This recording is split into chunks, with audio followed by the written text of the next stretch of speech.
Missing plane from 1955 landed after 37 years. Here's what happened. Life is full of mysteries, many of which are unsolved.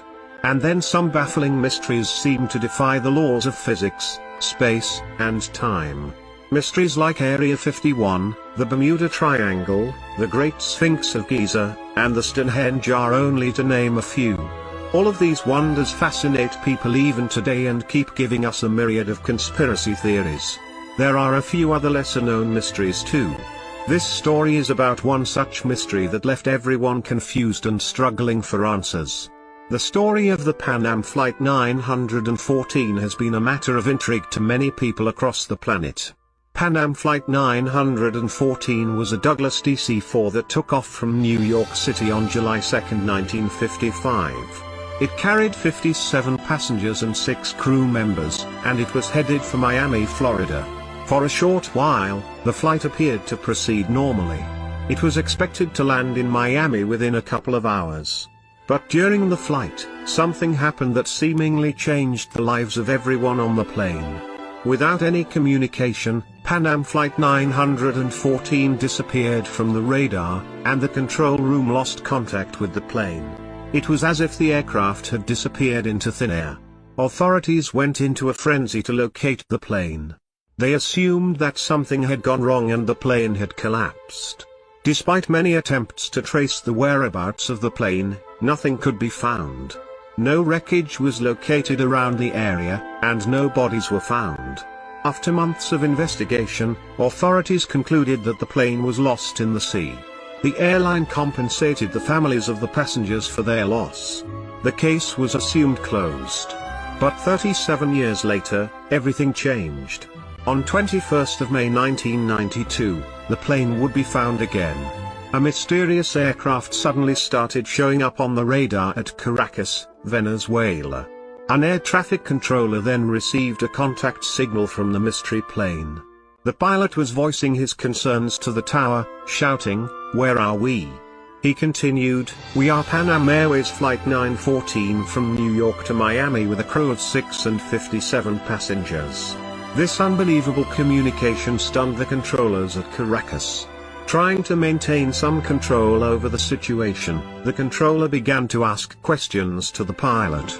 He asked if the pilot had experienced any trouble during their flight. Having flown in the opposite direction from New York, the flight was off course by some 1800 km. "Are you Mayday?" asked the controller. But there was no response. After a while, the pilot communicated again. He said that they were scheduled to land in Miami on July 2, 1955, at 9:55 a.m. Then, he started saying that something wasn't right with the view in front of him. The controller broke the news to the pilot as calmly as he could. "This is Caracas International Airport. The date is May 21, 1992. The pilot thought it was some kind of a joke but began breathing rapidly. The controller asked the pilot to remain calm. As the plane prepared to land, the ground handlers could now clearly see the plane. They couldn't believe what they saw. The aircraft was an outdated model. They could see screaming passengers with their faces pressed up against the windows. The ground crew directed the flight to land. Security guards prepared to help the distraught passengers. As they approached the plane, the pilot shouted at them, "No. Do not come near. We are leaving now." The pilot then turned the plane towards the nearest runway. He hastily dropped something out of the window before preparing to fly again, a calendar. He took off, leaving a stunned crew behind. Hours later, the plane landed at its original destination, Miami. The calendar and the tower tapes were reportedly seized by the authorities and were never made public. The passengers and crew were interrogated in Florida by the stunned security officials. There were so many questions that seemed to have no plausible answers. Not one of them had aged a day in these 37 years. Officials wondered how the plane had managed to operate for so long. But the internet resorted to all kinds of theories that are still making the rounds. It became a hot topic on forums with UFO and time travel enthusiasts. The most popular and widely believed theory is that the plane had passed through some kind of time portal or wormhole. But nobody knows how exactly wormholes or time portals might work.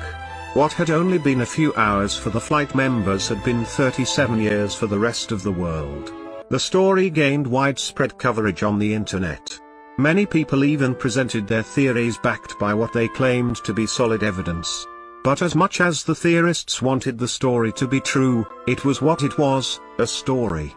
It dates to a story first published in 1985 by the Weekly World News, a tabloid that specialized in concocted stories. It was the only tabloid to write about this incident in 3 separate stories. All the stories had a few inconsistencies in terms of the dates and time. The air traffic controller was identified in 2 different photographs. There will always be people who believe otherwise, and they still insist that there is some substance behind the whole thing, which has been kept hidden from us.